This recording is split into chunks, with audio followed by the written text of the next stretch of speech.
bonjour à tous. Ah oui, c'est vrai que j'ai une voix pourrie. Ouais, alors j'ai une voix un petit peu.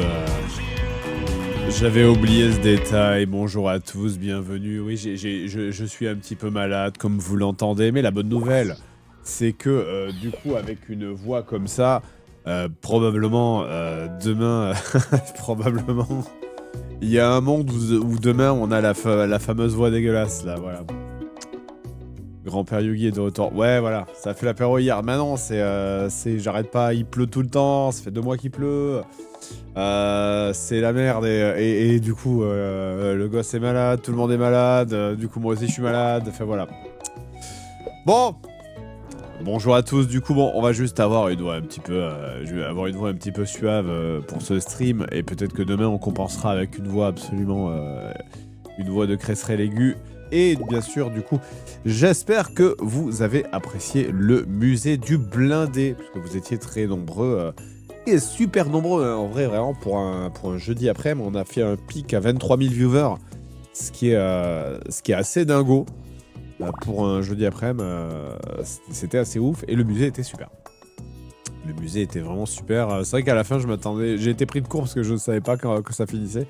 J'en aurais repris pour 1 heure de plus sans problème, mais c'est vrai que on devait dégager à 17h max.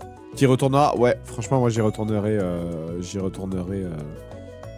sais pas trop quand, mais je pense que j'y retournerai avec mon gamin. Ça lui plaira, c'est des gros machins avec des roues, ça lui plaira.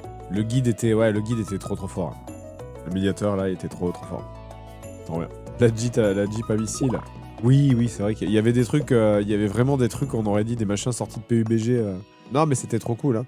Si un jour on a l'occasion de refaire ça dans un autre type de musée, peut-être pour le prochain event, je remettrai un goal dans l'esprit. Hein. Le musée de l'espace, ou j'en sais rien. Est-ce qu'il y a des moments où tu étais surpris? Je crois que c'est sur les chars de la guerre froide, où ils étaient vraiment débilement gros, mais c'est des maisons en fait. C'est vraiment des tailles de...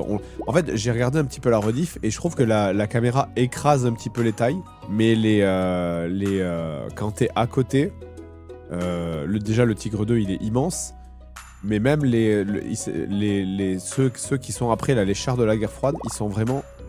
Enfin, c'est des tailles de camping-car, quoi. C'est vraiment des... Et c'est un truc de dingue, comment c'est gros, quoi. Le char Leclerc à côté, je le trouve plutôt petit en vrai, quoi.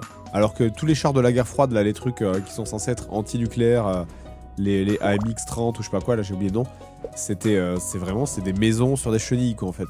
Faut faire le musée de l'espace avec Thomas Pesquet, je suis sûr qu'il serait chaud. Bah en vrai, écoute, moi je verrai, on proposera, on va trouver une idée de goal comme ça, mais c'était super agréable à faire, quoi. Puis l'avantage aussi, c'est que c'est pas c'est pas un musée culturel, quoi. L'avantage du musée du tank, c'est que t'as pas besoin d'être fort en culture. C'est juste des trucs avec des gros canons et des chenilles. Et donc c'est forcément bien. Voilà, c'est du concret. Tu te les imagines dans la main rouler et faire comme ça, tu vois. Pan la guerre, boum boum les missiles. Voilà. C'est bien. Si c'est culturel, oui bien sûr c'est culturel. Mais ce que je veux dire, c'est... tu peux apprécier... Tu vois, t'amènes un enfant tu amènes un enfant de 7 ans au Louvre, il va s'en battre les couilles. Tu l'amènes au musée du tank, il va passer sa meilleure vie. Vous voyez ce que je veux dire? C'est ça la différence. Hein, c'est que ça parle vraiment à tout le monde. C'est pas la même offre culturelle, voilà. C'est pour ça, moi, ils ont dit qu'ils vont ouvrir, là, pour la Pentecôte, apparemment, ils ouvrent les réserves. Je verrai s'il n'y a pas moyen d'y aller à cette période, un peu avant peut-être. Parce que j'ai trop envie de voir ce qu'ils ont en réserve aussi, quoi. Ça dépend de l'éducation de l'enfant. Ma fille, elle s'est régalée au Louvre. Oui, après ça dépend, tu vois. Un gosse qui a 4 ans, bon, vaut mieux l'amener au musée du tank que le musée des engins de chantier. Mais si ça doit exister. Un musée des... je sais pas, le musée du tractopelle ou le musée des gros engins avec des chenilles. Ça doit exister, ça doit être trop bien. Peut-être pas en France. Ouais, c'est vrai, peut-être. Les gamins de 4 ans, ils préfèrent les pompiers et les tracteurs aux chars. Bah, ça dépend. Si tu lui expliques que c'est un camion de pompier, mais en plus gros, avec des grosses chenilles, qui fait beaucoup de bruit et qui fait... Il y a moyen qu'ils kiffent, hein. Non, mais les gars, ils m'expliquaient qu'ils sont contents de se mettre un peu en avant, parce que c'est vrai qu'ils sont en concurrence directement avec avec les musées de la Normandie. Et les gens, quand ils veulent visiter des trucs Seconde Guerre mondiale en général, ils vont en Normandie par défaut. Et que tous les étrangers qui veulent visiter des trucs Seconde Guerre mondiale vont toujours en Normandie. Et que du coup, Saumur, c'est un peu loin. C'est vrai que Saumur, la Normandie, t'en as bien pour 3-4 heures, je pense. Donc, c'est pas à côté, quoi. C'est pas à côté. Mais alors que, bon, moi, j'ai fait des musées en Normandie. J'ai fait le musée j'ai fait le musée de Sainte-Mère-l'Église. J'ai fait le musée de Omaha Beach, qui sont sympathiques. Mais celui-là, il est bien mieux, hein, je trouve, vraiment. Il y a aussi le musée du sous-marin en Normandie, peut-être. En même temps, le cimetière de Omaha est impressionnant, triste, mais impressionnant. Ouais, je sais pas si j'y suis allé. Je crois que je suis passé devant, mais je l'ai pas fait. Moi, je suis allé sur la côte. J'ai fait... on a visité les bunkers. J'ai fait un musée, c'était à Sainte-Mère-l'Église. C'est marrant comment il y a tellement d'Américains quand tu vas là-bas. Et puis, mais après, c'était il y a longtemps. Je suis allé, c'était il y a 10 ans, je pense. À Romanche. Je sais plus ce que j'ai visité. Je sais qu'en fait, on est passé... Alors, je crois je suis passé devant Omaha Beach. Mais je crois qu'Omaha Beach, c'est pas si impressionnant que ça, parce qu'il n'y a pas beaucoup de... Enfin, il reste plus rien, qu'en fait, c'est juste une plage, confinement. Je crois que c'est à Romanche que j'ai peut-être vu, ouais. Parce que c'était des bunkers qui étaient sur une côte un peu en hauteur. Je sais qu'Omaha Beach, finalement, c'est une plage de sable. Les gens, ils s'y baignent. Enfin, tu vois. À part ça, c'est vrai que du coup, bah, j'ai pas stream. En dehors de jeudi, j'ai pas stream. Du coup, donc voilà. Et semaine prochaine, on va louper un live. Ah, quoique non, peut-être... j'ai envoyé... Alors, je crois que j'avais envoyé un message à Sylvain. Attends, est-ce qu'il m'a répondu? J'ai pas arrêté de le faire chier pour jouer à Star Citizen. Alors qu'il avait dit oui, et là maintenant il backdash, il est en mode... Ah, je sais pas... Je sais pas... Est-ce que j'ai vraiment envie de ça? Je sais pas... Attends... Ah, il m'a pas répondu. Dernier message, merci encore pour aujourd'hui, c'était top. Je lui ai dit c'était trop cool, oui, j'espère que vous êtes bien rentrés. À bientôt dans l'espace. Suivi de plusieurs points de suspension. Vu, pas de réponse.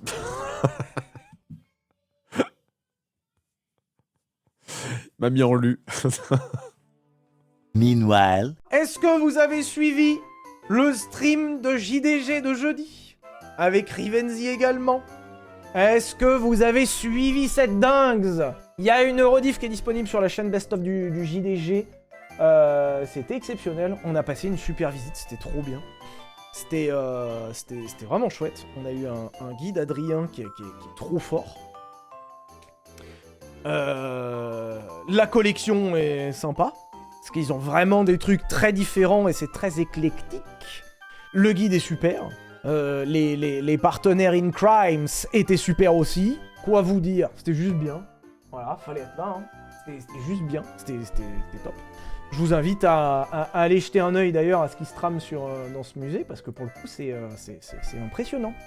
Et ils font un truc que j'aime beaucoup, et qui à mon sens n'est pas assez diffusé dans les musées de bagnoles, c'est qu'ils font en sorte de garder la quasi-totalité de la collection fonctionnelle. Et ça, c'est fort, ça, c'est beau. Ça, c'est beau parce que la plupart de la collection... Et je crois qu'ils nous ont donné un pourcentage, c'est un truc genre 96% de la collection, genre c'est monstrueux. C'est-à-dire que t'as quelques exceptions qui ne fonctionnent pas, parce que ils doivent avoir de très bonnes raisons, tu vois, c'est pas un manque de volonté. C'est incroyable de se dire que 96% de la collection fonctionne. Incroyable. Et qui s'en servent, quoi. 2 fois par an, c'est top. Donc on a passé un super moment, c'était vraiment bien, on était bien entourés, bien mangé, quoi vous dire, c'était super quoi. C'était bien, voilà. Donc aucun problème, hein, n'hésitez pas à me réinviter pour voir des tanks. Alors j'ai posé la question, je vous vois venir, c'est déjà posé, c'est déjà demandé, c'est déjà refusé. Je ne pourrai pas conduire de tank de la collection.